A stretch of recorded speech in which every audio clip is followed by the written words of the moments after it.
আমেরিকার ভারতীয় পণ্যের ওপর এবং অন্যান্য দেশের ওপর ট্যারিফ আরোপ করার আগে আমরা যে বিষয়টা আপনাদের বলেছিলাম সেটা এখন সম্পূর্ণ সত্য প্রমাণিত হচ্ছে। আসলে আমরা বলছি মেডিকেল ইন্ডাস্ট্রির কথা, কারণ ভারত থেকে আমেরিকায় বড় মাত্রায় ওষুধ রপ্তানি করা হয়। এমনকি ভারত যত ওষুধ বিদেশে রপ্তানি করে তার মধ্যে 40% শুধু আমেরিকার বাজারেই যায়, কারণ ভারতীয় ওষুধ ছাড়া আমেরিকার কাজই চলে না। কিন্তু যখন কয়েকদিন আগে আমেরিকার তরফ থেকে ভারতের ওপর সরাসরি ট্যারিফ আরোপ না করে শুধু হুমকি দেওয়া হয়েছিল, তখন খবর এসেছিল যে তারা ভারতের ফার্মা ইন্ডাস্ট্রির ওপর 10% পর্যন্ত আমদানি শুল্ক আরোপ করতে পারে। কিন্তু তারা হয়তো ভুলেই গেছিল যে ভারতের মেডিকেল ইন্ডাস্ট্রির ওপর 10% আমদানি শুল্ক আরোপ করলে আমেরিকার কি ভয়ানক ক্ষতি হতে পারে। অবশ্য পরবর্তীতে তারা ভারতের বিভিন্ন পণ্যের ওপর আমদানি শুল্ক বসিয়েছে, কিন্তু ভারতের মেডিকেল পণ্য এবং ওষুধের ওপর সম্ভাব্য ক্ষতির পরিমাণ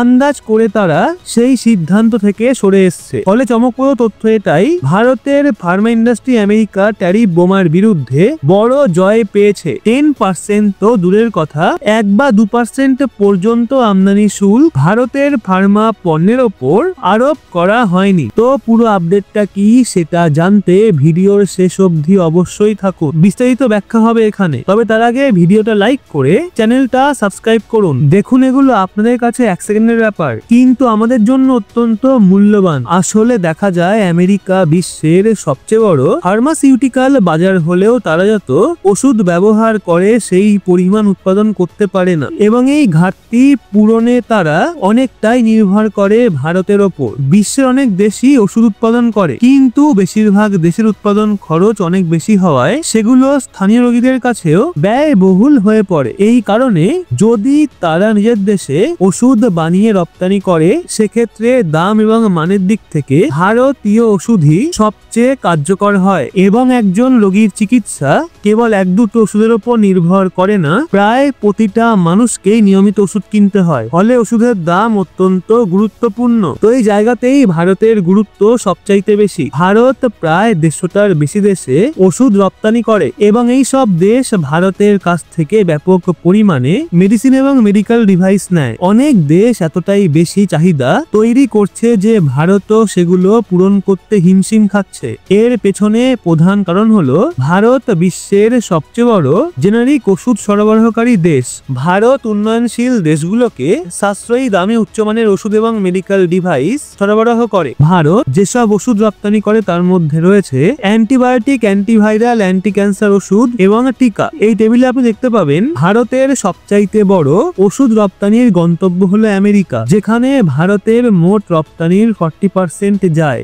এছাড়াও ইউনাইটেড কিংডম, দক্ষিণ আফ্রিকা, ব্রাজিল এবং রাশিয়া সহ প্রায় 150টার বেশি দেশে ভারত ওষুধ সরবরাহ করে, কিন্তু সেগুলোর শেয়ার 3 থেকে 4%-এর বেশি নয়। তা এখন প্রশ্ন হচ্ছে, আমেরিকা এত বড় মাত্রায় ভারতের কাছ থেকে ওষুধ নেয়, তাহলে তারা ট্যারিফ আরোপ করতে চেয়েছিল কেন? কারণ ভারতের পক্ষ থেকে আমেরিকার ওষুধে 10% ট্যারিফ রয়েছে, তাই তারা পাল্টা পদক্ষেপ হিসাবে একই রকম ট্যারিফ আরোপ করতে চেয়েছিল। কিন্তু আমরা আগে এই ভিডিওর মাধ্যমে বলেছিলাম, যত ট্যারিফই আমেরিকা অন্য পণ্যে বসাক না কেন, মেডিসিনের ক্ষেত্রে তারা 1% শুল্ক বসাতে পারবে না, কারণ সেটা হলে তারা নিজের পায়ে কুড়াল মারবে। এবং বিশেষ করে জেনারিক ওষুধের ক্ষেত্রে বিশ্বে যত জেনারিক ওষুধ ব্যবহৃত হয় তার 20% আসে একমাত্র ভারত থেকে। তাহলে ভারতের জেনারিক ওষুধের এত চাহিদা কেন? জেনারিক ওষুধ মানে হলো কোনো ব্র্যান্ডেড ওষুধের প্রতিরূপ, যা অনেক সস্তায় পাওয়া যায়। তো যখন কোনো কোম্পানি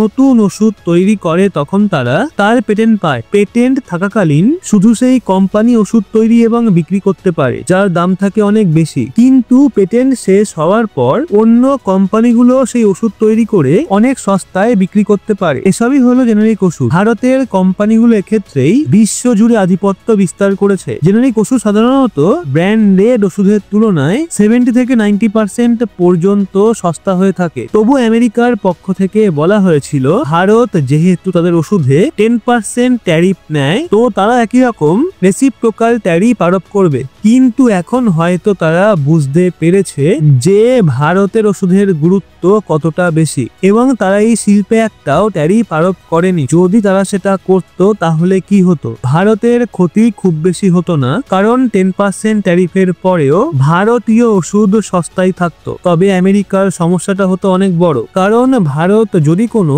অজুহাতে ওষুধ সরবরাহ কমিয়ে দেয় তাহলে আমেরিকা নিজস্ব উৎপাদন পরিকাঠামো তৈরি করতে অনেক সময় লাগবে, এবং যদি তারা ভারতের ওষুধ বা মেডিকেল ডিভাইস নিতে অনীহা দেখায় তাহলে ইউরোপীয় ইউনিয়ন ইতিমধ্যেই ভারতকে ছাড় দিয়ে আরো বেশি ওষুধ রপ্তানির অনুমতি দিয়েছে। সেই জন্য আমরা সহজ ভাষায় বুঝিয়ে দিলাম যে আমেরিকা কেন ভারতের ফার্মা শিল্পে ট্যারিফ আরোপ করেনি। তা এখন আপনি বলুন, ভারতের মেডিকেল ইন্ডাস্ট্রি নিয়ে আপনার মতামত কি?